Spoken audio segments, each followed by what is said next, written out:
Ayun, itong tanawin dito, oh. Ito ay walking distance lang sa ating bahay.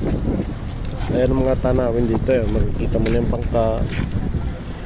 Ayan, mga taong sumasalubong sa bangka, may dalang isda. Yan ang makikita mo dito umagang umaga.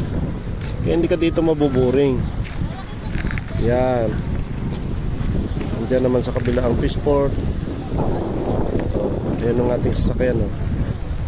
Ayan ang ating sasakyan nakaparking. Ito ang fish. Ito ang kanilang pier dito.